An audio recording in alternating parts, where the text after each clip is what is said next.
So this is the October 18th meeting of the Bristol Planning Commission. It is 7:02. We have a quorum, so we will open up the meeting. First item of business is to review the agenda for additions, removals, adjustments. One thing I have is we will start with item 2, but we will move it to the end when Adam shows up from regional planning, who should be here momentarily. So we could probably start that. But I'd like to move that to the end after 4, pending his arrival. I don't know, does anybody else have anything they'd like to comment on or question on the agenda? Okay, we'll go ahead. So the first administrative matter is to approve the minutes of September.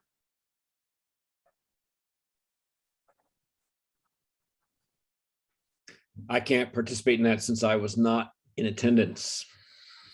Okay. You want to have a quorum to vote. Well, we have a quorum, but we will have somebody abstain. Is that? Because you won't have 4 votes.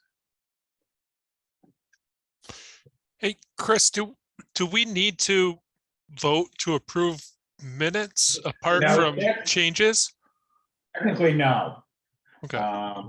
So yeah, so it's really more of you review them, you make any changes or amendments to them, and then the chair makes those notes, and because you can't not approve minutes. Yeah, but you're confusing me a little bit that we don't have a. It doesn't matter. Rob got me right.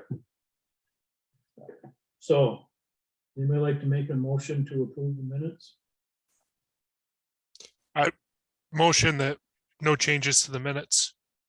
Approve them. Good Good to me. See if there's Yeah. any discussion. Nope. Any discussion? Okay, everybody in favor, say aye. Aye. Anybody opposed? Aye, sorry. Favor or opposed? Pictures in favor. Okay, In favor, sorry. That's all good. okay, thank you.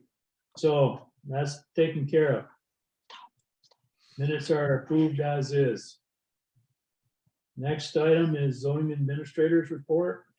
I don't have anything special, nothing crazy going on. The only thing that, from a zoning standpoint, more from a development standpoint, as you all have probably seen, construction has begun on the firehouse apartments over on Firehouse Drive. Okay, any questions for Chris? Okay, take care of that one. Next one is ARPA Funding Advisory Committee. Rob, you have an update for us? So we are in the process of going through the mountain of data that was collected from the community in different formats over the course of the summer, pretty much. And that's all been compiled into what's currently a couple different spreadsheets, but we're working through that. And between yesterday's meeting and our next meeting, we're moving forward with trying to formulate suggestions and how to move forward and present to the select board is kind of the rough overview of what we're doing.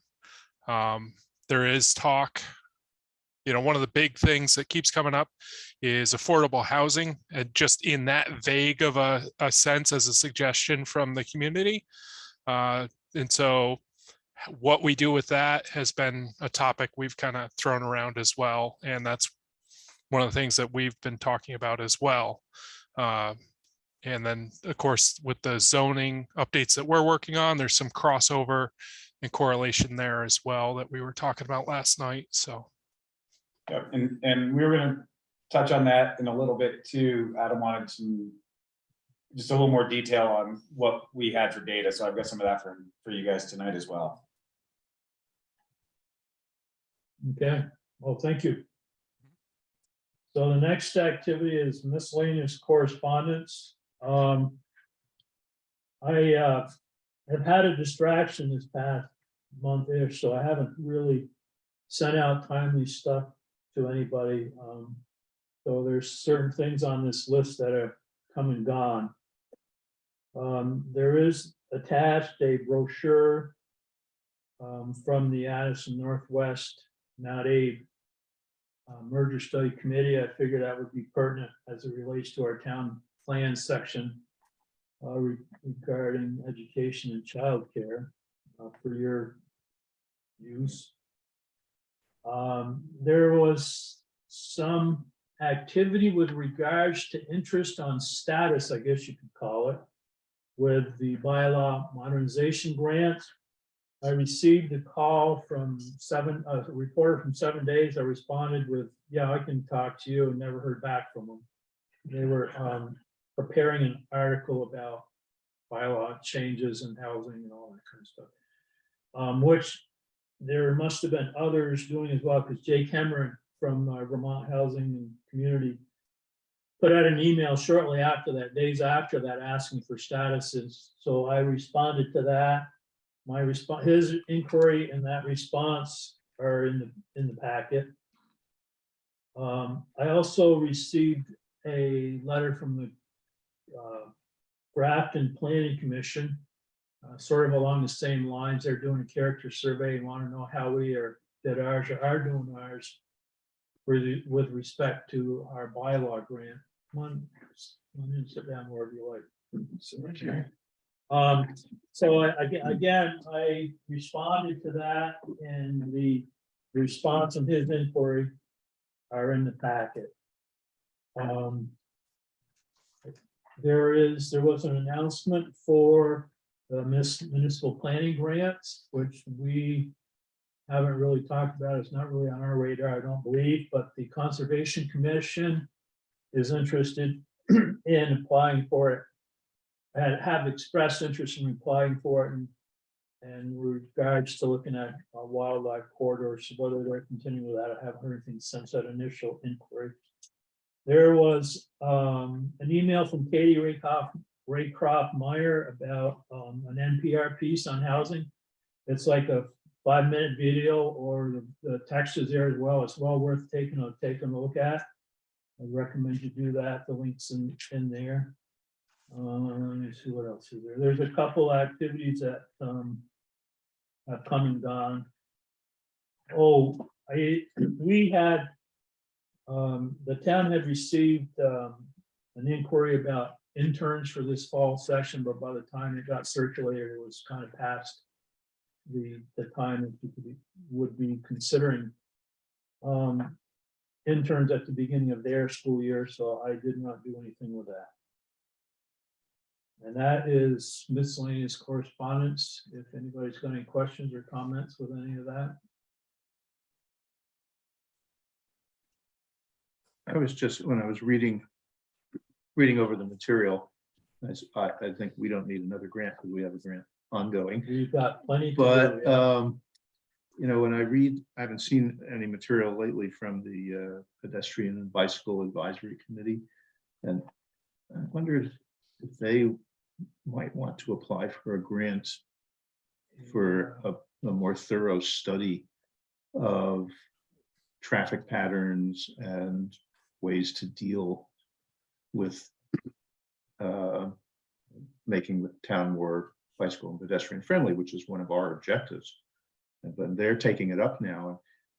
And I noticed that they're just sort of jumping around saying, well, maybe we should do this, maybe we should do that on this street, that street. And if they could get some money for a grant, it seems to me that would allow a holistic view of the traffic issues, the traffic, bicycling, pedestrian issues, which get a lot of talk these days.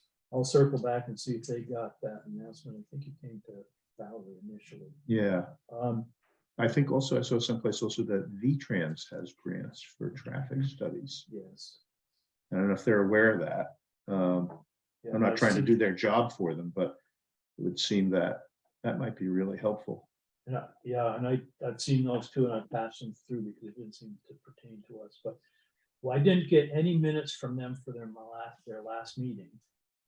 Before that, they didn't have a quorum. Right, I So I remember. think they're struggling with some organizational issues too. Yeah. That's just my observation. Right. Looks that way from the outside. Anything else? I just had a question about this correspondence from the Planning Commission Chair in Grafton. And he mentions this survey of existing town conditions. Is he right about that? And by existing town conditions, is this some of what Adam's going to talk about? Or is this a survey of people's opinions on things?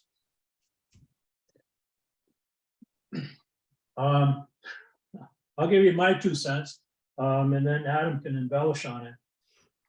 There, as part of the interest in looking at zoning, there is in the publications one, I can't remember the title of the one right off the top of the page, which has our co-housing right on the front page, but there is a discussion, and there are forums to do a physical survey so that you can ascertain what historical or current setbacks are, types of structures and that sort of thing. So I'm not clear on what he was, if he was looking for that or if he was looking for some soft values in the survey. But I did respond with the fact that we have, it's quite old, it's almost 20 years old, 15, 20 years old. We have a character survey that was done of the physical, a couple blocks within the town that were physically measured as far as density and setbacks and that sort of thing. So I shared with him in a nutshell, which is in that communication with what I felt, what I perceive we've done. And I'm not sure, I haven't heard back from him, so I'm not sure where he's going with that information. Well, thank Does you. that help? Yes. You have anything to add? I haven't seen the correspondence from the gentleman Yeah. from Grafton, so I don't know what he was asking about, so I can't That's really fine. comment. Anything else? So that'll take care of our miscellaneous correspondence, and Adam just barely came in, very patient through the finishing of that, and we'll pick up with Adam's presentation and his work. Great, thank you, Kevin. So just to reintroduce myself to you all, it's been a little bit since I've been here. My name is Adam Luigi. I'm director of the Addison County Regional Planning Commission. And you have hired us to help you with a grant that you have. It's basically called the Bylaws Modernization Grant.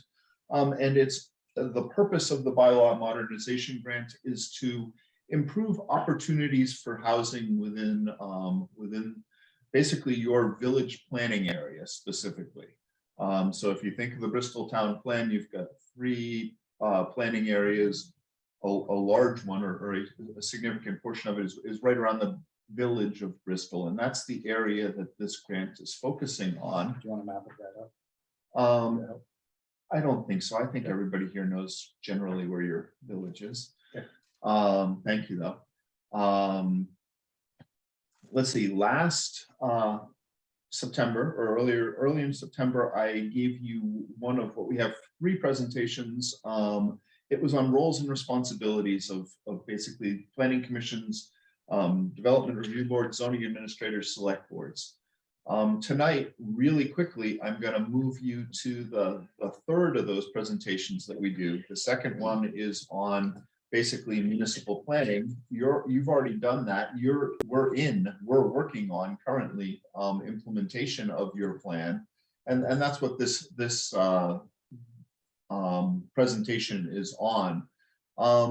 It's just a I think I'm going to go through it relatively quickly because you are doing it. You are implementing the town plan by working on these bylaws with me. So you don't need a lot. There are a lot of other things you can do, and we'll talk a little bit about them. But you're already well on your way to implementation. So we'll go through that quickly. And then we'll move basically through your agenda, talk a little bit about Bristol's demographics and the changing nature of Bristol's demographics, and specifically how that impacts the housing market and what you need. And then we'll talk a little bit about, Chris will talk a little bit about your ARPA, the survey that you all did recently, and what that said about housing. And then we'll talk about basically, we'll just run through a list of things that we will look at in the course of this work. So it's really cut, and I'll ask you if there are things that we missed. There are things that you want to do. We'll ask Chris. I got a couple of suggestions from the Addison County Community Trust that worked on the firehouse development, which is having its grand opening. Is it tomorrow at 1 or Thursday at 1? I'm not sure. It's very soon. It's either tomorrow or next Wednesday. It's a Wednesday. Tomorrow or next Wednesday. Maybe I'm a week ahead of time. But anyway, on that particular project. So that's kind of my map of where we're going, and then we'll go to next month is when we'll really get into the design work. So this is kind of the last of setting the table of how do you implement your plan? Why housing? Why do we need it now in Bristol? Kind of the demographics behind it, and then what are some of the things that we can do in your zoning regulations and or subdivision regulations to help create opportunities to build housing. Okay, so with that, unless you all have any questions, I'm gonna go to the presentation. All right, and please speak up if you have questions while I'm doing this, because I've got small pictures of you in front of me, but it'd really help if you just spoke up, and that way I can make sure I hear you and respond to your questions. Okay, so again, this training is one of 3, and it's on implementing the town plan.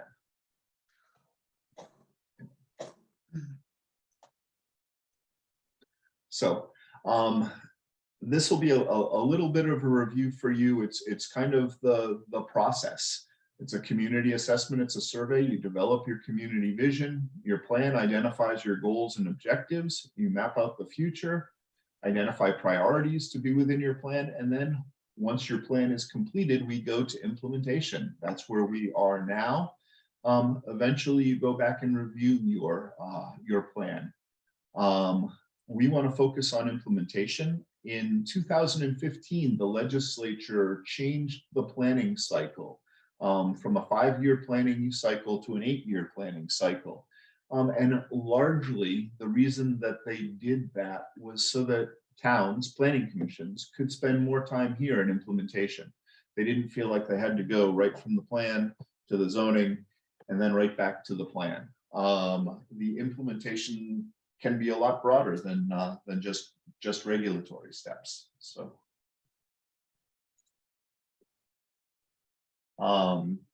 like I said, you have regulatory implementation. It's what we are currently working on. And specifically focused on housing, but it is your subdivision it's your unified development regulations in Bristol. So zoning, subdivision, floodplain generally are the things that make that up. And then there's the non-regulatory implementation, which I don't think a lot of planning commissions take advantage of, because it's kind of the fun stuff. It's the other grants that you were talking about a little earlier in this meeting.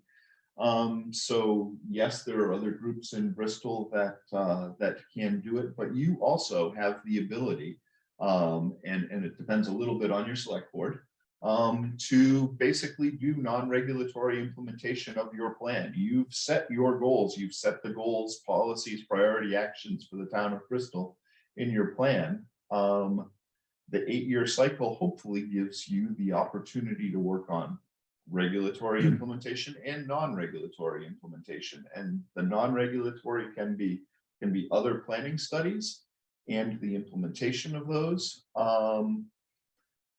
through grants or other funding that you can raise in the town. So I'd say, go ahead, Chris. So this is actually from the Bristol Town Plan.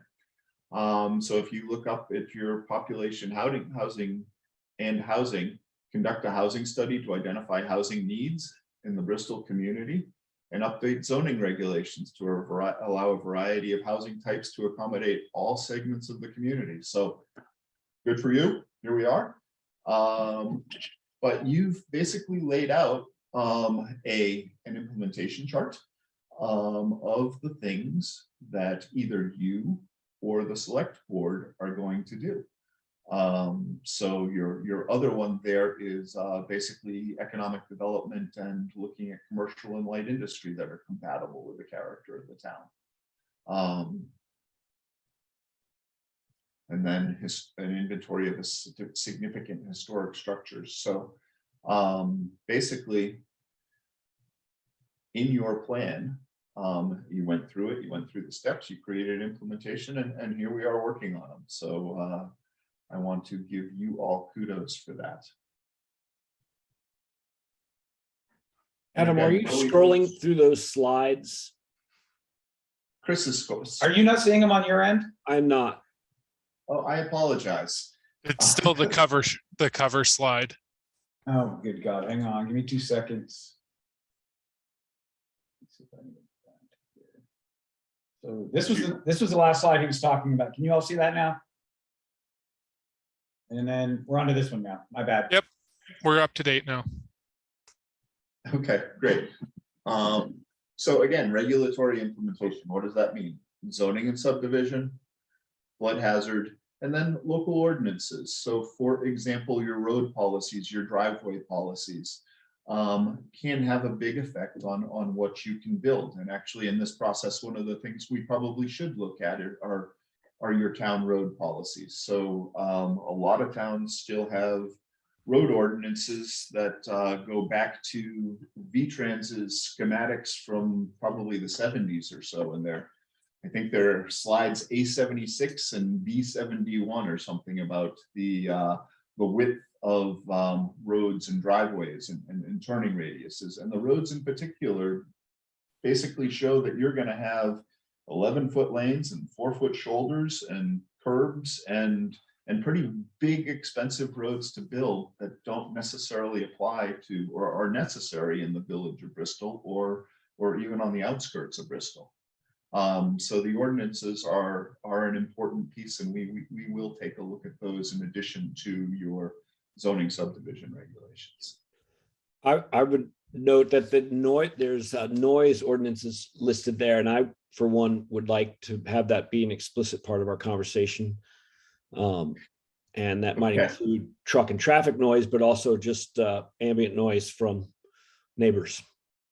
We don't have a noise ordinance. We have a lot of noise complaints, which is common in most communities, and no means of currently really doing anything to address those or mediate those between neighbors. And without ordinances, we won't. And so I think if we're looking at denser development over time, which I hope we are, if we're looking at keeping our downtown both for residences, living and businesses, we'll need to have noise ordinances that are effective ways of mediating the impacts of future growth.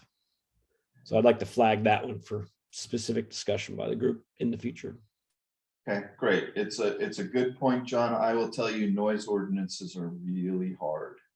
But it doesn't mean we can't find some good ones and take them up. But that one may take a bit of discussion. I believe this was discussed at a select board meeting in the past year or so. Does anyone remember that? I saw in the minutes, and there was very little enthusiasm for taking it on. And unfortunately, noise ordinances it is an ordinance, thus it is a select board matter. You can author it, you can present it, and then the select board is the one who takes action on the ordinances. Yeah, or it could be put forward as a referendum to the public and let the public vote on it. Yes, I believe so. we can pass zoning that way.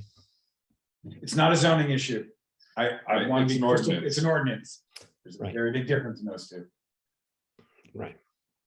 But anyhow, yeah, that's something I'd love for us to talk about, to have some teeth in our bylaws that allow mediation of this thing. They don't have to be, punitive, but to have some pathway for neighbors' noise issues to be resolved would be helpful, I think. And one of our goals is to have more dense development over time.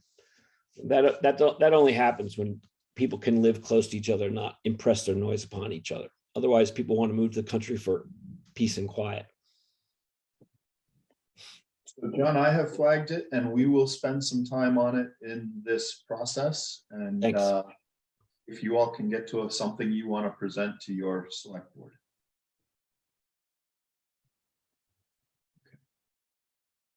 So we just talked about regulatory implementation, non-regulatory implementation, improving public facilities, which could be capital budget planning. And generally that ultimately that falls to your select board, but you can encourage them to focus. You can conduct planning studies about improvements needed to, say, sidewalks. I think I heard you guys talking about earlier tonight.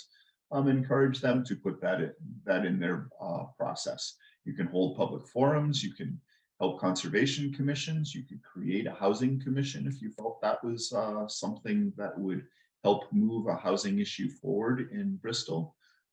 So you don't have the power of the purse, but under statute, you have the power to plan for basically any item that's contained within the plan. And your plan contains a number of broad sectors, including housing, including economic development, including transportation, et cetera, including natural resources.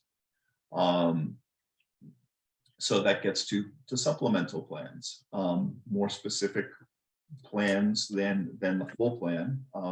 It could be bike and pedestrian plans, which again, I heard you talking about earlier. It could be energy plans, other things that you, the Planning Commission, deem the citizens of Bristol are interested in, and it's something that you're interested in taking on. So this is a housing goal, which is, I think, appropriate for this evening. And we're going to work on the regulatory aspects.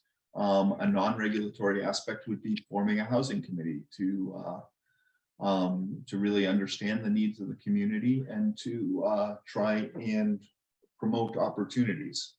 So we have an example of an ADU. And it's alternative dwelling unit. It's not alternative, accessory dwelling unit. Goodness, sorry, senior moment. An accessory dwelling unit. Accessory dwelling units can be difficult, especially in towns without sewer systems, because there is the local zoning piece, and they're probably the easiest part of it. The fire marshal and the wastewater. State wastewater division can be some of the more complicated parts.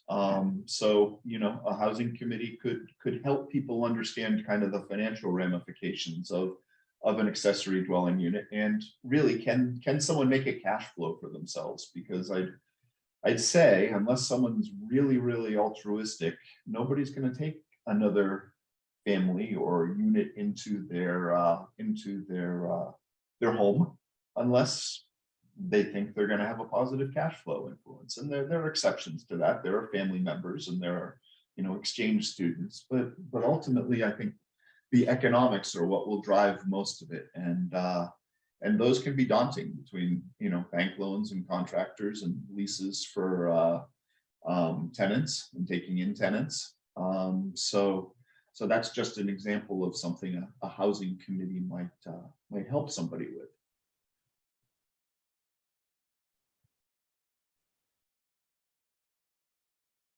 We have basically supporting the economy, local scales economy. Understand what the community wants.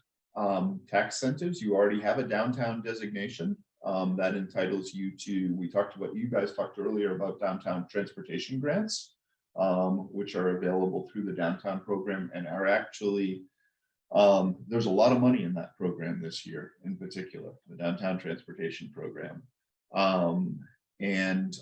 There are also tax incentives. So for one of the reasons to be in the downtown program is if someone wants to improve their facade of their building within your designated downtown, there are tax credits that can help with that. So again, non-regulatory way would be to promote those to some of your citizens or businesses or for groups. Oops. And you don't have to take this all on. You can find partners like your downtown business district. Another natural resources we talked again about. You know, you guys could be the planners for. I don't know if Bristol has a town forest. Down with large blocks of conserved forest land. Yeah, but you don't have a town forest in particular. But if you did, and there are lots of towns in Addison County that do, you know, you all could create a management plan for that, and whether it involved forestry or whether and creating using that to create trails, or whether it involved conservation, that could be something that you all could get involved with in your your conservation commission could do it. Next one, please. So transportation system, and really you can see we're following the goals in your plan. These examples are all to give you kind of a purview of the breadth of the non-regulatory planning that you all have the ability to do. So you do have a Safe Routes to School program in Bristol. We've talked about V-Trans grants before, so I think I'll just move through that pretty quickly.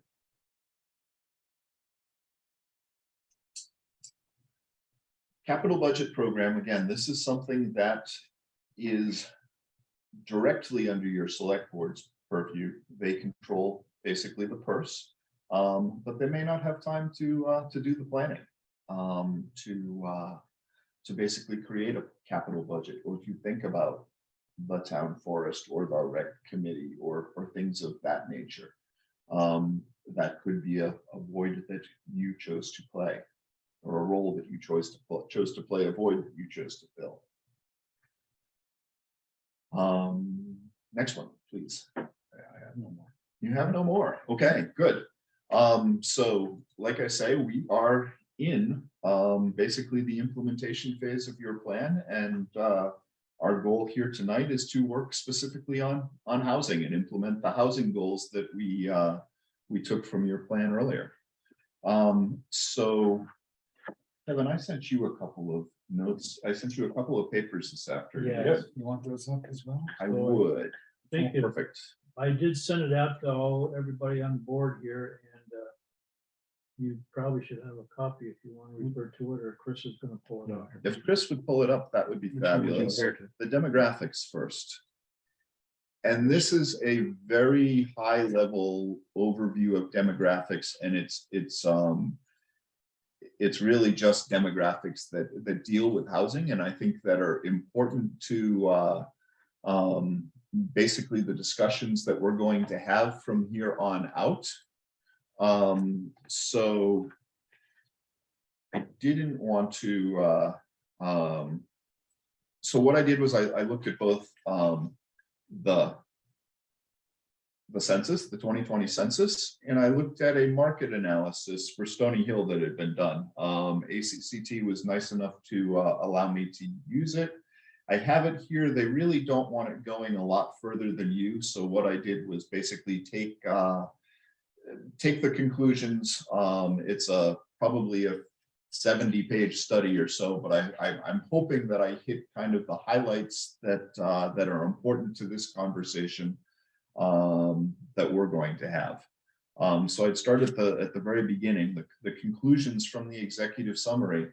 At least in February of 2021, they determined that Bristol had basically a 0 vacancy rate, rental housing vacancy rate.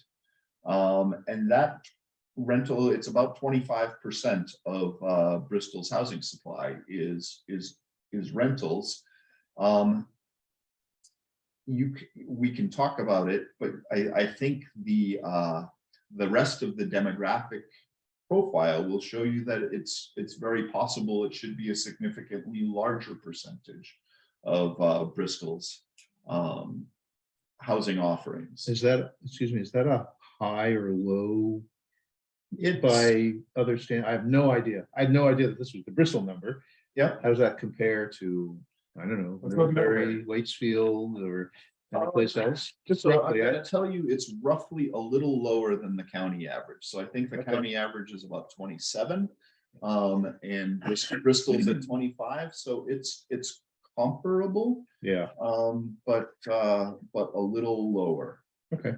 While we're talking about that, 6% of Bristol's housing supply is mobile homes, and generally in the county, it's about 7%. So again, pretty close, not significantly different from a lot of other places. But when we start looking at the population numbers,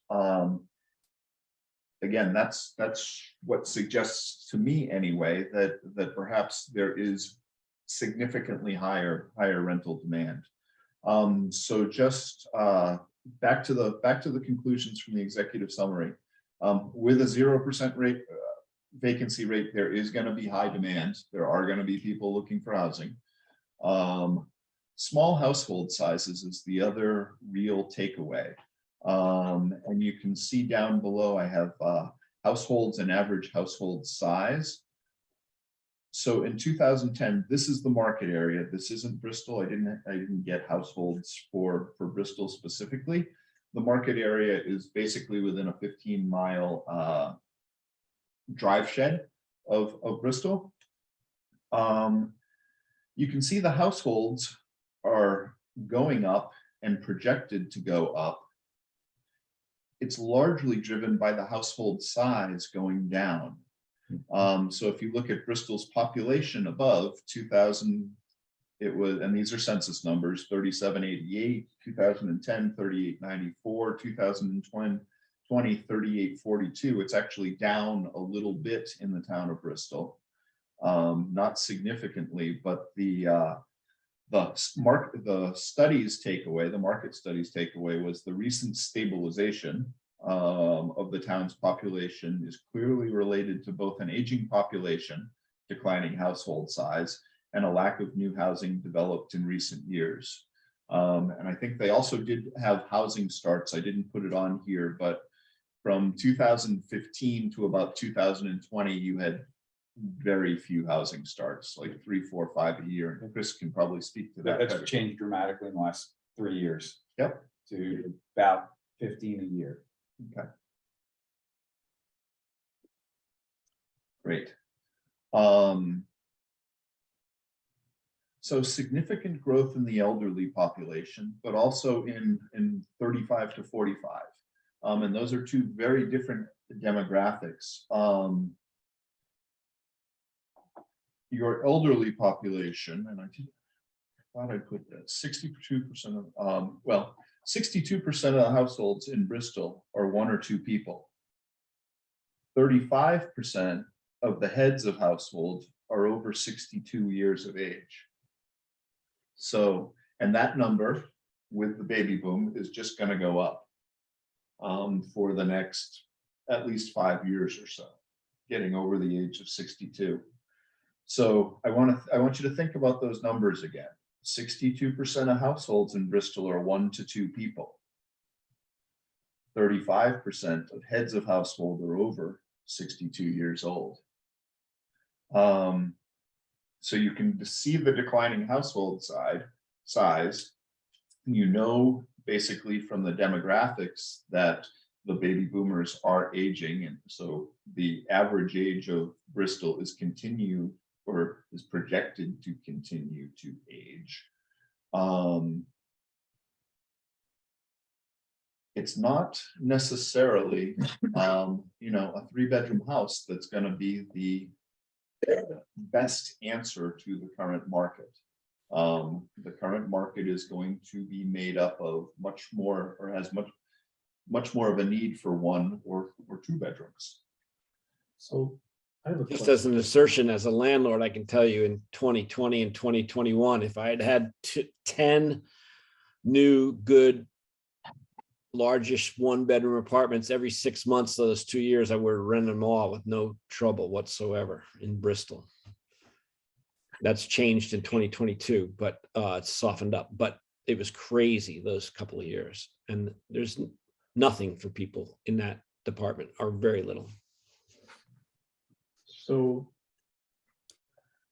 So I guess in maybe this is a more detailed discussion, but the desire, the habit, the perception that a 3-bedroom house is a piece of property to have versus the fact that people in these in Bristol don't need but 1 or 2-bedroom houses, there's a third or places, if you will. There's a conflict there. How do you get through that 3-bedroom mentality? Or if you have a 3-bedroom, how do you deal with that and make it into something that's These- a higher use? I would say 90% of the new home starts here in the last 5 years have been 3+ bedroom. We don't build small houses. There's the economics of it where it doesn't make sense to build 1 or 2 bedrooms instead of, for a little bit more, you can build a 4-bedroom, plus the permitting of it and everything else. And the banks often will not loan you money to build anything less than a 3-bedroom home. Really? But anyway, I don't. They look at resale value and they think, oh, 1 or 2-bedroom place doesn't have the value. If that's a follow-on conversation or if it's something. Well, it's an important conversation for us to have right now, because if we are looking to revise your regulations, if we're thinking of how do we revise your regulations to improve the ability to create housing within, again, the village planning area, then the purpose of the market study and the market discussion is, well, what type of housing is most in demand? What is the market showing that will sell most easily? What people want, what people desire, what people can afford.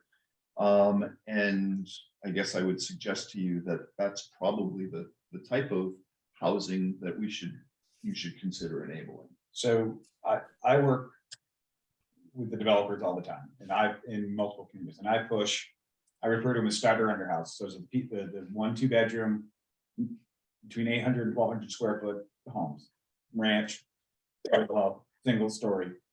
One of the highest demand things. It's what I hear people wanting all the time. Nobody's building them. There's too many barriers, and to build that home now, it's pushing up on 300,000 with land. It's not an affordable house. So if you're going to go that way, if you're going to go that much, you might as well go for the gusto, and that's what we're seeing them do for the most part. And the market's tight enough so that if a builder can find a client that will pay for a 4-bedroom house or a 5-bedroom house with a lot of amenities, then their margins are going to be better, and they'll take it. So it I know it's anecdotal, I suppose, but for some reason, I seem to be in my shop, so many people, when they come and they're looking to move to Bristol, continually I hear, we're looking for a small place. We don't want a large home. People are also thinking smaller for economy and the cost of heating and Upkeep. and maintenance. And there are a number of people who have moved to Bristol or right around Bristol that wanted to move to the village, but they couldn't. So they ended up being outside the village. But they really wanted that part of the appeal for them to move here after they visited is that they want to live in the village, be able to walk to amenities, walk to businesses, and they end up having to go outside or find a little bit of land and build their own smaller home. So I've heard a lot of comments about that. I mean, a great example of that process started about 4 years ago, where the firehouse apartments are ending up as we speak. Kevin's vision for those was to put in a small row house in a series of single family and duplexes, 15 total units. That's what was approved. That was the vision. Keep them small, 1 and 2 bedroom units, keep them cost effective, try to get them as close to net zero, and again, try to keep them affordable. it was an unrealistic pipe dream. In the end, as we know, he sold the project to Evernorth, who then has converted that from single family ownership homes to a 18 or 20 unit rental facility. So he had pie in the sky with it. He had already thrown a lot of money as far as the Act 250 aspect in a lot of the development in the area. So it wasn't like he was starting on raw dirt either. There was a lot of the development that had already been done. So he was hoping to keep them in that 250 range, and he couldn't get in lower than 275. And that was scrapping things like some of the energy efficiency aspects of it. So that's just a realistic example of what went down in the last few years here in our town. Yeah, and you all are not going to be able to change the market. And right now, the housing market is very expensive. I've heard numbers around $300 a square foot. So even for 1,000-foot ranch, that's a $300,000 house. You can't change that, but you can, or what hopefully we will be able to do with these regulations is recognize some of the market need and make sure that those people can build those places in the inappropriate places within. And again, we're looking at the village of Bristol. Adam, do you have numbers about where the rental percentage is sustainable with our current housing supply? You say it's 25% is rental, and that there's clearly a need there or a want there, or however you want to say that.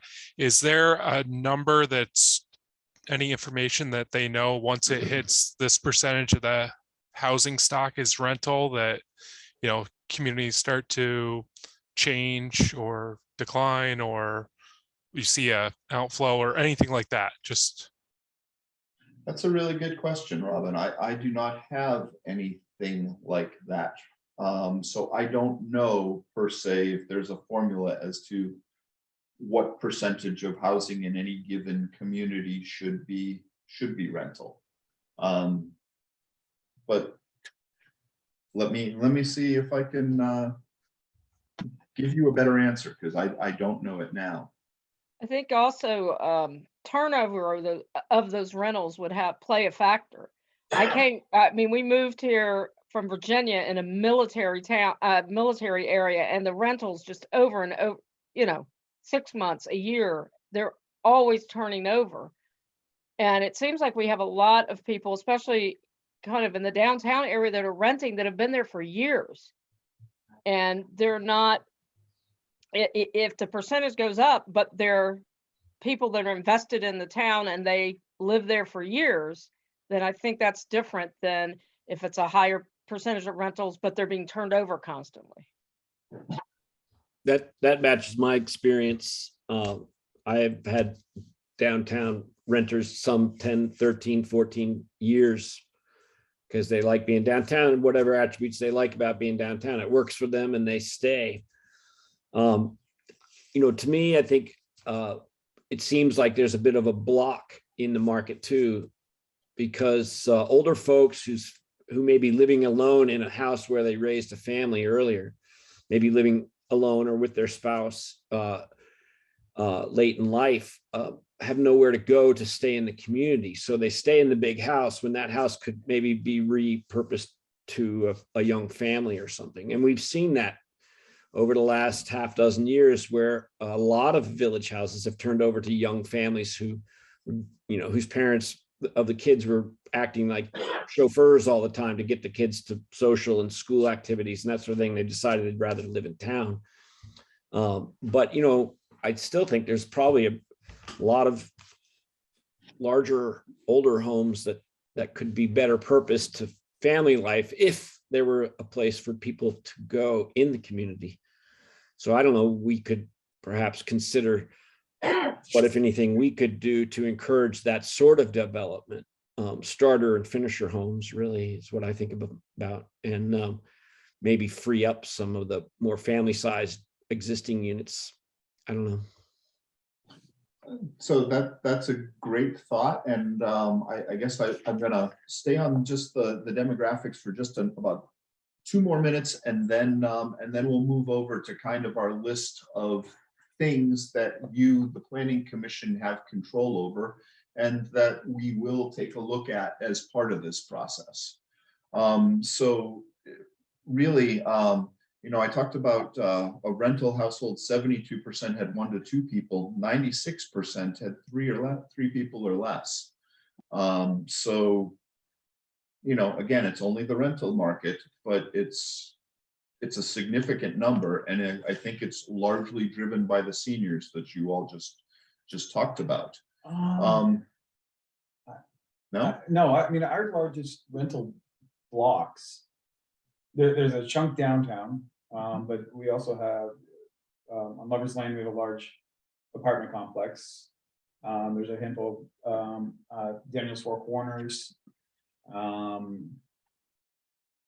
In the village itself, we also run into, which is senior housing on Mount Street. There's 8 units there. So, like, the Woodland Apartments is not predominantly senior. You're seeing more young, more single or couples with or without children. So, and in the rentals, I have a question on that. Are the mobile homes considered part of the rental market? it depends. Right. So, like, KTP is in the 3 ACT trailer park mobile home parks in Bristol. The lots are rented, but the homes are owned. Would that fall in our 25% rental, or is that the 6% mobile home number? Do we know? That's the 6% mobile home number. It's not the rental number per se. Okay. So I just have a comment about the rental is, I think in one aspect of that, because of the smaller sizes, may very well because you typically see 1 and 2 bedroom apartments for rent and very seldom see 3 bedroom houses or apartments. I think those numbers may be driven down, if you will, just by the number of bedrooms that are typically rented, as opposed to. You think the inventory is driving the available inventory is driving the number, not necessarily as much as the demand driving. I would raise that as a question if it is. I mean, I look at the Firehouse Apartments. I mean, ACCT spent a lot, and Evernorth spent a lot of time figuring out what the right size and scope and scale of that project is.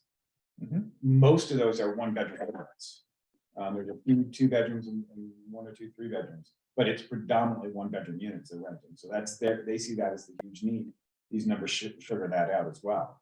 Well, and I'm quoting a lot from their market analysis. So, But one question I have is, so if 1 bedroom apartment is a single person or a couple, in 5 years, is that couple going to want and need to move to something bigger because they've had 2 kids? And is that going to, I just, projecting future is a little hard here.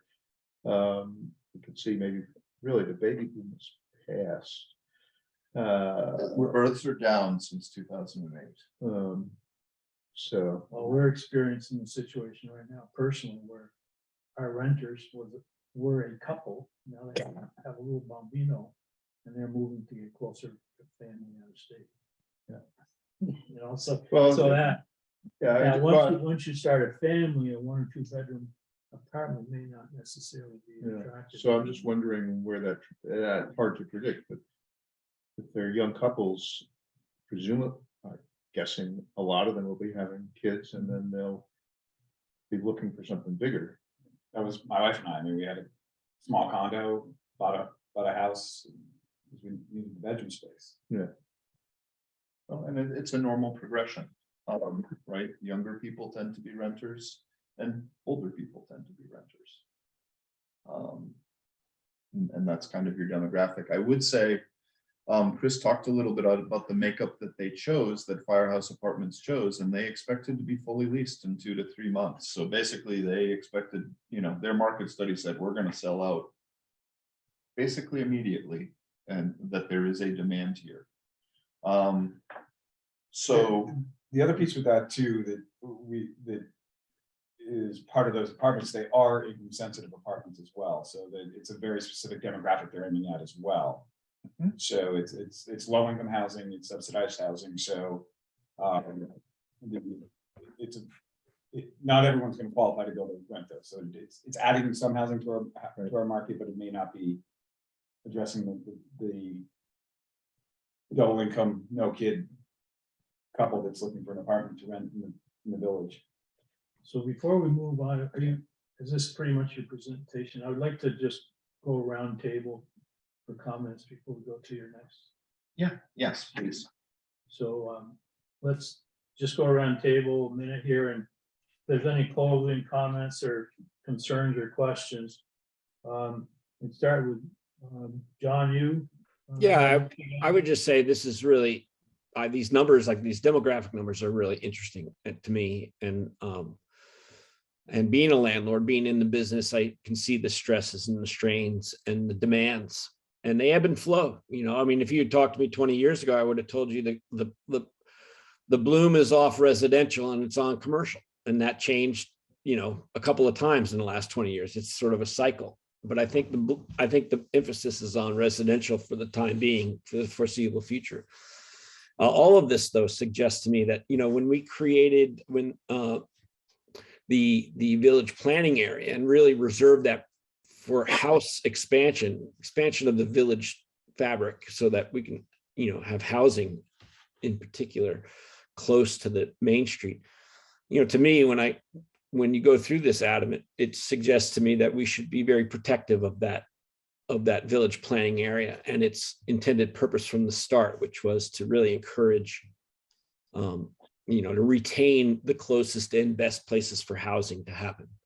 Because Bristol's town plan puts a strong emphasis on maintaining the fabric of the village and having a walkable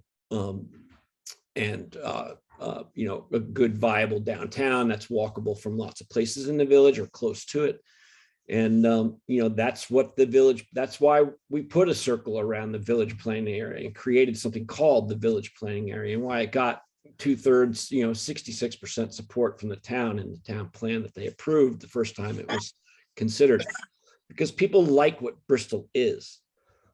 And the village planning area is about creating more space for that. So I hope we'll be very protective of that and not weaken the village planning area, as I think, in my opinion, the Planning Commission did back in 2020. But so I, for one, will be looking to, you know, protect close-in areas for housing primarily. Okay, Melissa? Any comments or further questions? I had one, but now I've forgotten it. I will circle back around. Let me see if I can remember what it was. Okay, Jeff? No, I think that, you know, your data just confirms what we already had in the town plan, which on demographics, which said more and smaller households. That's where we're going. And that has a clear impact on housing. Okay, Rob? No, it's good to see these numbers. Obviously, it's just a small snippet, and there's many more numbers that are not there if you try to get a full picture of it. But these are good and helpful. These things that we're talking about get very dicey when you start talking about repurposing homes and that sort of thing, because you're basically telling people they should leave their home and move somewhere else so that somebody else can use what they have. And I know I wouldn't be too ready to leave my home just because somebody else thought it was too big for me. So there's a lot to this. And the other thing is about growing density and maintaining the village and everything else. You can't really, if you're looking at growing the village, you can't grow it just by adding housing and not business as well, because you need something to attract the people and maintain them here. Otherwise, it's a bedroom community and everybody's driving in and out every day, going everywhere else to work. So there's a balance to it somewhere, and that's what we need to find. Hey, thanks, Bill. Thank you, Kevin. Now, I look forward to some good discussions resulting from our different points of view and this data that we'll be using. I do believe it's important to do our best to make sure that it's affordable to build new housing, affordable for people to make use of their property and not lose too many of the rights. But I also believe we can find a good balance as we face the future. I think one issue that's been overlooked in nationwide the past couple of years, past probably 3 or 4 years, is the enormous amount of public debt we're accumulating, and it was accumulated at very low interest rates. And those interest rates are going to start to rise, already have, and that's going to put a squeeze on government budgets, on personal budgets, and on organization budgets. And we'll have to adjust with it.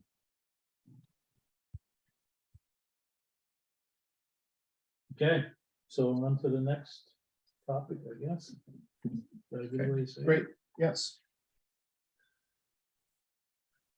Actually, we're gonna go, Chris, you were gonna talk a little bit about your ARPA survey as it related to housing. Sure. Let me get back to. Okay. So Rob and myself both sit on the ARPA Funding Advisory Committee. The snippet, as you all know, we have $1 million+ of federal money that we can spend on our community. One of the big ways that we got that we felt was important to drive that was community involvement and input. We did a series of outreach processes. We did focus groups with there was town. We did one with the town. We did some with business owners. We did some with school. There were a handful of focus groups. We also had. I hope most of you took advantage of it. There were comic postcards all over town to fill out and drop in, which we got lots of those. And we did a spaghetti dinner. Come sit down, tell us what you want. The long and short of it, the biggest thing that we saw, the two large items that came to the surface repeatedly were affordable housing and childcare. And we're trying to tackle that. One of the things we discussed quite a few times is we aren't certain that $1 million can fix the housing crisis in Bristol.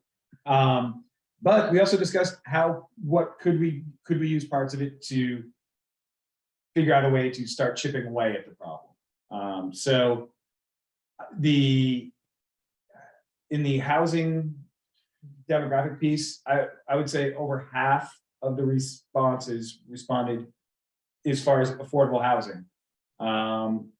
The focus groups, I would say 25% of the time was spent on housing. So it's right in everyone's radar. Everyone knows that we've got an issue. No one really talked about housing stock. It was more affordable housing, which was sort of unique. Would you say that's a fair assessment, Rob? Yeah, a lot of the comments were pretty vague in that, the comment was affordable housing. So nothing in terms of economically affordable or middle income affordable or classified as affordable housing that's supported through one of the other programs, so it's pretty broad. And so, yeah, I would say that that's fair. Is that what you were looking for? Yeah, it's your survey. So again, shows you that you all are right on point. So now I do want to go to kind of a list of topics, tools.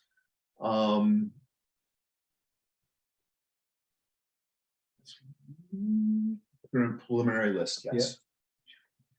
Yeah. And it's preliminary because if there are things that you all believe that we are missing, then I want to hear about them. So I created the list, some from what's obvious, some from basically your grant, and there are some requirements in your grant that you look at some things which make sense, and then there were some other ideas that I had. So I've asked Chris to chime in. I'm going to give you an example from ACCT, and what they said they'd like to see for changes, and then I'd basically open the floor to all of you for other ideas. So let's see, in order to aid development of more housing of more types, we'll investigate the following issues within the Bristol Unified Development Regulations. Well, some items apply across all zoning districts. Within zoning districts, we'll limit our investigation to only those zones that lie within the village planning area. So your parking requirements basically apply everywhere, whereas dimensional requirements or density requirements are specific to zones. Where things are specific to zones, we'll look at them in just the zones in the village planning area. Where they apply across zones, we'll just look at that particular section of your regulations. So we're going to start with density, and again, the density of the districts within the village planning area. You've got a number of them. Some are designated as mixed use, some are high density residential, some are basically downtown block or kind of more business focused, and some are lower density residential. We'll take a look at the density in all of those and basically decide whether or not how you feel about that density. We're also, one of the things that I will bring you at your next meeting will be a map. And earlier, Kevin mentioned a Bristol density study that the Vermont Forum on Sprawl did for you in 2007. So I have that.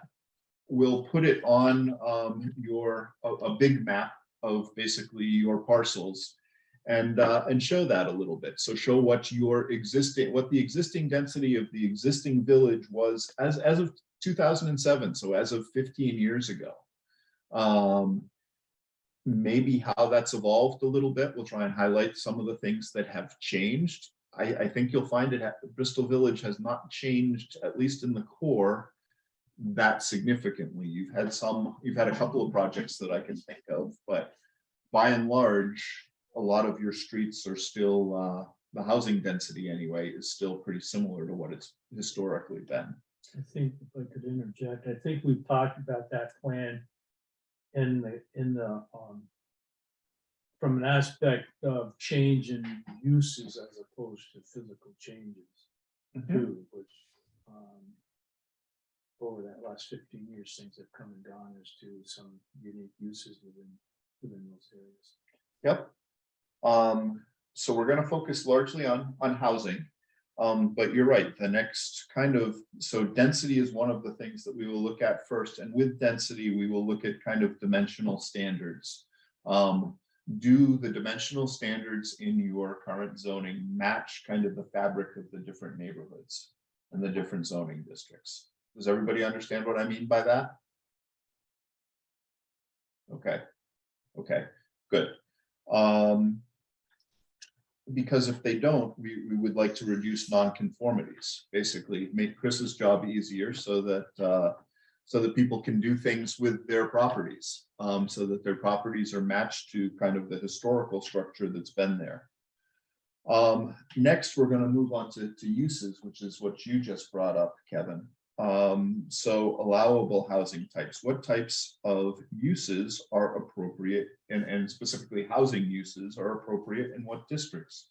So we'll talk about duplexes. We'll talk about multifamily units, and multifamily can be that can be a big block, right? A multifamily could be 3, or a multifamily could be 33, or anything in between. So maybe one of the ways to deal with it is break multifamily down as a class of uses.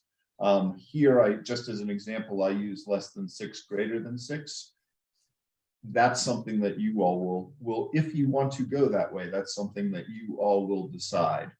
And again, all types of ADUs will look specifically at your accessory dwelling unit regulations and see whether or not they're working, whether or not people are creating them. If they are creating them, what are the impacts, and what you how you as the Planning Commission feel they should work, what we should change. Let's see. Then we'll look at the review processes. So whether something's a conditional use, i.e. the first question is, so the difference between a site plan and a conditional use. First, site plan does not apply to basically single family homes and duplexes, but can apply to multifamily dwellings. The big distinction between site plan review and conditional use review is the first question you ask in conditional use review is this appropriate in this area? If you find it's appropriate in that area, I would tell you the second half of the investigations in conditional use are all site plan related. They're kind of exactly the same thing. So if you can get rid of some things as conditional use and not ask that first question, is this appropriate in this area? This is permitted in this area. It may, I guess, ease the regulatory burden from the local regs, and those are things that are in your control. And then elements of the site, what the site plan, that's what's required. And so are they working for you, basically? And I hope Chris will help us with that part of the conversation, since he's the one closest to enforcing these things. Other things that I have down: parking, PUDs, planned unit developments. How well are those working for you? Your subdivision regulations, we did those 3 years ago, plus 4 years ago. How have those been working? Are there things in your subdivision process that works, doesn't work, helps housing, doesn't help housing? And then number 7 is basically other. It's what other ideas. So John brought up noise ordinances earlier. I should probably put in again the kind of the drive and road standard ordinances. But it's things of that nature that you all have the ability to change or to suggest to the select board that they change, that we can include that help. So it's a lot of little steps that are within your control that hopefully overall encourage people to develop housing within Bristol. Adam? Yes, John. I know that as presented here in this outline, we're really talking about housing and housing type uses. But since we are predominantly focusing on the village planning area, and since of all uses, housing or otherwise, not every use is compatible with residential zones, and the village planning area recognizes that in various ways already. I think we ought to review the non-housing uses as well, because if we want to create a zone where housing is encouraged and we want certain density to be chosen, and we want certain kinds of development, certain places within the village planning area, then we want to consider, I think, also adjacent property uses. And there may not be some there. We already know there's some that are not appropriate for residential zones. So as long as we're focused on more housing, then we should also focus on all the uses, including those that might discourage housing, even if housing is allowed in an area. You follow me?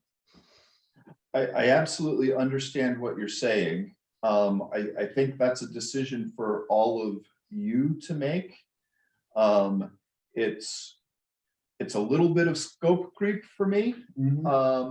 But the other part of the answer is I understand how it, so if we can keep it, I don't want to go through every use in the whole area, but if we can keep it narrowly focused on impact on houses, then I'm happy to, and that's what the Planning Commission wants. I'm happy to facilitate that discussion for you all.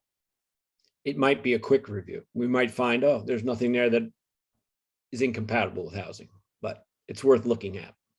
It may just be a natural shakeout anyways. If I think as this process moves forward and housing changes are discovered, or areas where you want to see changes in density, there may not be large incompatibilities just because of the nature of where we're thinking the housing growth should be. And then there's certain things where that aren't currently allowed. I actually go the other way with it, John. I think there's things that we don't allow in our housing districts that if we want to grow our village in our walkability, we need to allow more of. Or allow things, like in the high density residential, you can do almost no business work.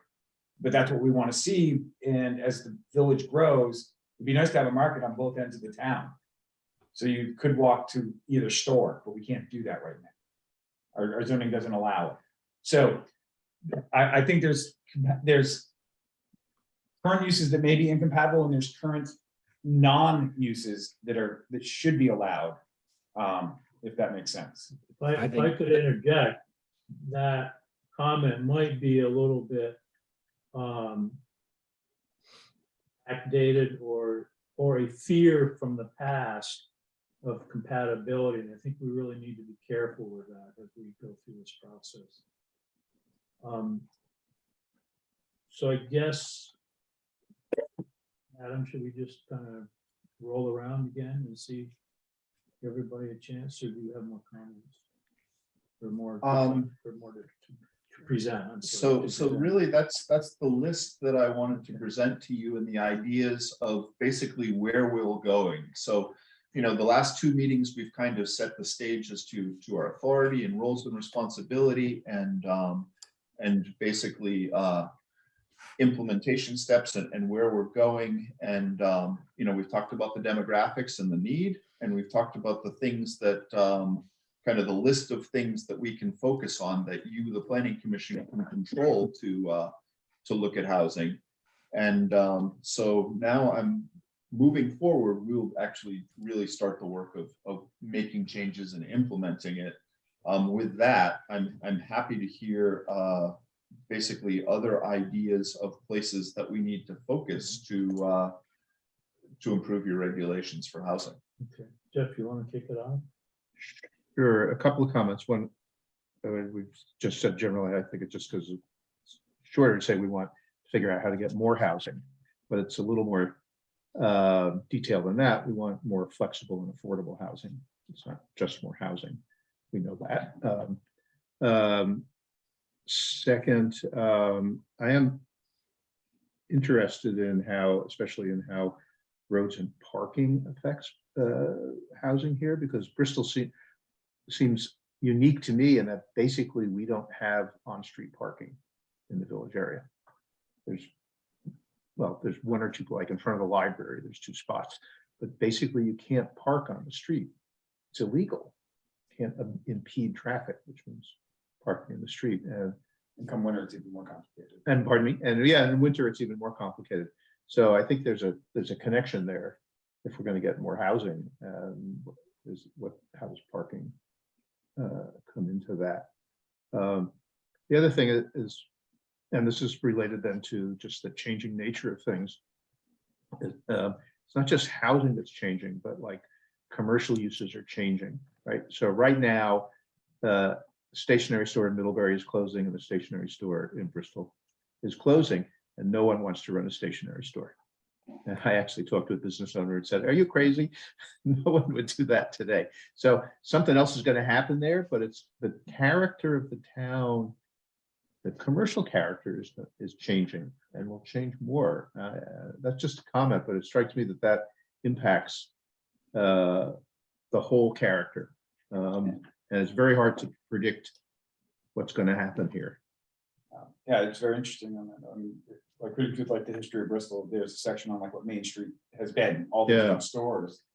And I mean, just recently, we had a paint store and a liquor store and a auto parts store on Main Street.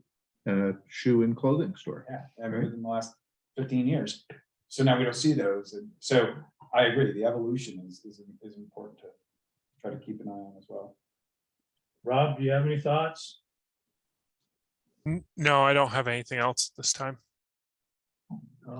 Bill, are you still here?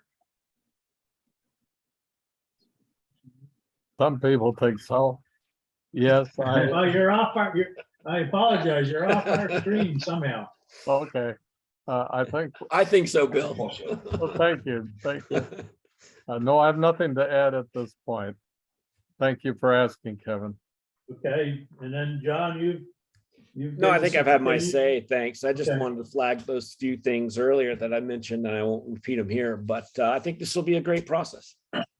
Okay, thanks. And then Melissa, No, I was just wondering if it would be a good idea if each of us just, step back, look at it and write down the like top 10 or top 5 things that we really want to see. And then just put them all together, and discuss them as opposed to just like trying to think off the top of my head right now, I don't know if anybody's up for doing that. Kind of be a little more specific in what it is you'd like to see. I'd like to do that. that's a good point. As we start discussing the details, obviously, Right. we're going to want to be thinking in that mode. I mean, I know just generally when we were talking about, we need the businesses as well as the housing, but for businesses to come to Bristol, there has to be more available housing for people that want to work here and they want they want to be able to hire people, and they can't do that if there's nowhere affordable for people to live. So, it kind of is just hand in hand. Okay. Are we down to next steps or have we covered that? So I was gonna give Chris an opportunity to make some suggestions. So one of the big ones that over the last few years and it addresses housing almost directly, and it was on the list here, is accessory dwelling units. There's a big put, everyone, it seems like, who calls my office that's looking at buying a house wants to know if they can put in an apartment. Once they're told what the accessory dwelling unit rules are, it's not necessarily what they want. So, but part of me is the intent of an accessory dwelling unit we used to call them in-law apartments. It's a small apartment. If we want to increase rental capabilities, we need to look at expanding duplex use or even triplexes on existing larger homes. And that's more what people really want to do. They want to be able to cut their house in half and create a 2-bedroom apartment, which they can't do. You're limited to 1 bedroom. And density also runs into that. We have 1/4 acre density, 1 dwelling unit per 1/4 acre.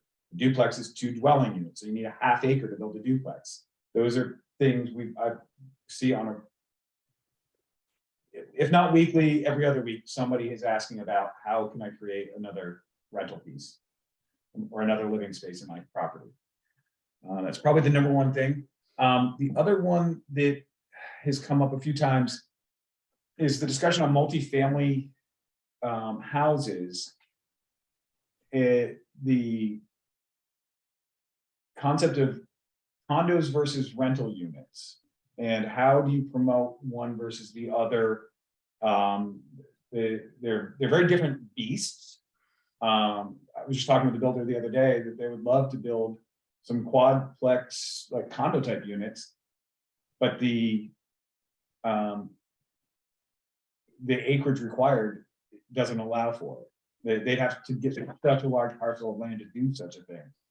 So playing around with some of that and figuring out how we can create some bonusing or some flexibility in that type of growth. So those are the 2 biggies that I hear on a regular basis from a housing standpoint. Question, there is, I believe, a by right use now with certain, is it ADUs or is it duplexes or what is the line between what has recently come by right for multi-use and? So any place that a single family home is allowed, a accessory dwelling unit is allowed, and that is state statute, I believe. That's correct. There are certain minimum rules that the state put in place as far as size, and there's 4 or 5 criteria that they have to meet. That's the by right use that has changed in the last couple of years from the state level. You don't count an accessory dwelling unit against your density. That's the biggest difference between an accessory dwelling unit and a duplex. But an accessory dwelling unit is a 1 bedroom. It can only be up to 900 square feet or 30% of the living capacity. You have to have adequate wastewater. So there's a lot of steps that get added to it. That make it, instead of converting the garage into an accessory dwelling unit. Does that answer your question, Kevin? Yes, Okay. thank you. Is there a limit on, like, if you already have, say, a duplex on the property, you can't then put an ADU on there as well? Correct. It actually, the other requirement is it has to be part of a single family home. It cannot be part of it. It cannot be added to a property that has anything beyond, anything greater than a single family dwelling. And there's a size limitation, did you say, to ADUs? Yep, 30% of the livable space or 900 square feet, whichever is larger. I mean, 1,000 square feet, whichever is larger. In Bristol, I get Bristol starts from, I mean, Moncton backwards. One's 900, one's 1,000. There are some size limitations, and it is limited to 1 bedroom in Bristol For ADU. for ADU. So that's not a But state that- requirement. That's a local a requirement. town. No, the state requirement is 1 bedroom. That it Yeah. can only be 1 bedroom. Correct. Yes. So they don't want people shirking the duplex laws to create these ADUs, which is. So it's more, figure out how to allow more duplexes. And then let's do it right. Because unfortunately, some of the ADUs we're seeing built are sort of, for lack of better terms, half-ass workarounds. So that they can get a rental property, a rental onto the property. And that doesn't work. Go ahead, Melissa. For single family homes on a, whatever the minimum of the land is, or whatever, is there a minimum square footage that house has to be? No. No? Okay. So I mean, but you need a certain amount of land per single family. So what I'm saying is there are some few of homes here, houses that probably someone would want to buy it and just knock it down and build a new home. But would it be possible for them to build 2 small homes, single family, not attached, on that property? That's, to me, that's helping with density, but it's just making smaller homes on 1 lot instead of 2, instead of single one. I mean, if the density was changed, you can go through a PUD process, and basically you're creating a 2-unit condominium, whether they're attached or not. Oh, because it's on one, it's, the land is not enough. It's not the minimum for individual. You still have to, if you want to put 2 housing units in the village, you need a ½ acre. You need a ¼ acre for every dwelling unit you build right now. Okay. For the village proper. And then it increases as you go outward. It's sort of a bullseye, for lack of a better term. Right. And I can't remember, I'm sorry, but how far down the main street are we talking about, is the village proper that we're talking about? I can't. Let me I'm pull up a sorry. map.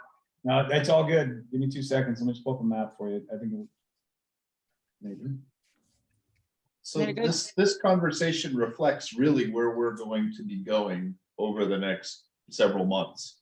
We're going to look at the densities and say, well, what can you do on this size? Does that work? Does that not work? Or is it something we can change? Is it something you can change? Absolutely.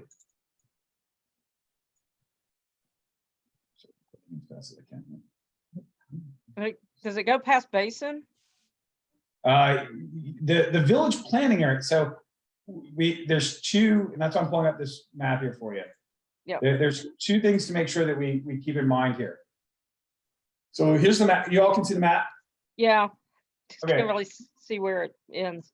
I just wanted you to see it first as a perspective. Right. This orange red dashed line sort of box around it, that is the entire village planning area that we're talking about. Okay. And also Rockydale area is part of the village planning area. So as we zoom in, Okay. the teal blue, the darker teal is what we call our high density area. That's the half acre zone. That's our classic village. The dark red right in the center, Mhm. that's right here where we're sitting at Holly Hall. That's Main Street. To Okay, the cat park. Lengthwise, it ends short of Basin Street. okay, And then we have the orange down the middle, that's our ROC district, that's residential office commercial. And then the hash marks are village mix, which is just adds a mix of stuff. And the baby blue is what we call village residential, which is half acre zoning. And then we have some conservation land, like this one little chunk down in the corner here that's part of this, which is 25 acre zoning. But we'll leave that out for the moment. Yeah. Wanted people to see the perspective of when we talk about the village, most people think we're talking like just this blue area. The village planning area extends out to 116 to the west, down to Hewitt Road is sort of both sides of Hewitt Road, out as far as the Lord's Prayer Rock. Up north, it stops at we've got it's where Heffernan Shop is right there, whatever the name of that road is. And runs again almost all the way to Burpee, Burpee Road. Murphy Road, yeah. The Rockydale area, that is part of the planning Yeah. area, So- okay, Then we got that little where I am, outcrop in Rockydale. So. I just okay, want because people of to have the apartments here and there's various, yeah, okay, and each one of those colors has their own dimensional standards. So. right, okay, How big the lots can be, building sizes, densities, that changes in every one of these zones. So I want to be clear with people that it's not just one broad, village planning area is X. As Adam mentioned earlier, we have a lot of zones here that we're gonna have to so look we'll at. get we can get a key to it to let us know exactly what This the is, zoning areas is- are. yeah, this is in the village plan, so you can refer to the village plan. It gives you all the zones, it gives you all the requirements, it gives you all the setbacks. Okay, okay, It gives you a key for all the different zones, so all right, if you've got homework desires, that would be a great one. And what I can do as well, and it's fairly quick to do, is I can send out a document, it'll be this map. And I'll break out the individual zones that are involved here. And what their dimensional standards and uses are. It's right out of our zoning document. I'm just gonna cut and paste and create that would sort be of a great, thank you. packet so that we all have everything on the same page, if that makes sense. That's good. I'll have that out by the end of the week for you all. Okay, we're on overtime. I don't want to kick you out, but I don't want to keep you all night either. No, I'm basically, we've laid all the groundwork now, I would say, to the kind of why we're doing it and what we're doing over the next few months. So next time I am here, and that's the only other thing we should do. When do you want me back? We will start basically looking at densities of zones. So looking at the map that Chris sends out and the existing zoning and determine whether or not it works for Bristol or it needs to be changed, and if it needs to be changed, how. So I guess I would throw, do we want to huddle as a group to kibitz a little bit between the next meeting with Adam, or do we want to go right into that in Well, if we can- November? If everybody writes up kind of an idea of what they are, what each of us are kind of looking for, I think that would be helpful to kind of talk about that amongst Okay. ourselves, Uh, maybe next time. So I'm getting mixed signals here, so. What's the pleasure? My preference is we- always to jump right in and try to get things moving and get things done. Okay. So we'll figure out something for November, what it sounds like. Which day? What Um, day is your meeting in November? Well, Typically, it's the first. Typically, well, we had a conflict with third, and I don't know if we still do. Or- No. So we had a conflict this month for Adam and The first. Next month, the election Tuesday, is that what's, That's it. that's, No, November 1st is the first Tuesday. Yeah, November 8th is election day. That's the next Tuesday. okay, so we're safe, So what but that's day? only 2 weeks out. that's true. And I'm Not gonna be election night, away. please. No. The first Tuesday, Yeah. you're gonna be out, November 1st, I'll be away. so should we keep it You want to? 15th. third? Sir, I would go for the 3rd, like the 15th, Okay, would be my suggestion. I'll make a note. You want me to change the website, that that'll be your standard night going do we forward? want to just start using that again? What? We did that, we changed it at one point because there were conflicts with the third, but maybe we don't have those anymore. I don't believe there's any. I'm fine. Let me just go double check on the calendar out front, just to make sure I'm not missing something. I'll be right back. Are we making any sense yet? Yep. Not wanting to sound snarky, but I'm gonna be in the Florida Keys on November 1st. Very nice. So, ooh, I've got a conflict on the 15th. By the looks of things here. Why is that? It shouldn't be. Let's plan it for the 15th. Okay, great. So thank you all for tonight, and I will come back and join you on the 15th. And we will dive into basically the list of topics that we can make changes to. Thanks, Adam. All right, thank you. Thank you. Thank you all. Thank you. Thanks, everybody. Peggy, Peggy, did you get the list of attendees? Yes, I got everyone. Thank you. Okay, thanks. Perfect. So then I guess the next thing is, thank you, Adam, if you don't have to hang around, but we'll have public comment next, if there's any public comment. Doesn't look like it. So I'll entertain a motion to adjourn. Just 1 second, sorry to prolong this. Chris, I don't know if you have talked funds or funding and time capacities and what we're going to get out of this with Adam. I know you brought that up last night as a potential. So I just, while we're here, I don't know if we should just kind of flag that as keeping an eye on that. I was actually gonna chat with him offline on that here in about 30 seconds. Perfect.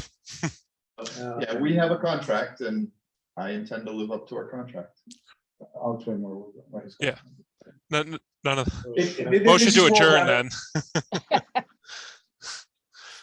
Second. Money stuff and how we might be able to utilize some money to do some other stuff. So I want to touch base with you real quick on. Not a public meeting issue. Nope, not at all. Not having a business discussion. Okay, so entertain a motion to adjourn. Rob already did. You did, I second, second. I Okay. did. discussion. All in favor? Aye. Aye. Great. Anybody opposed? Can we stay all night? You're in You the can. minority, John. I might. Okay, thank you. Thank you all. Bye. Good night. Thank you. Good night.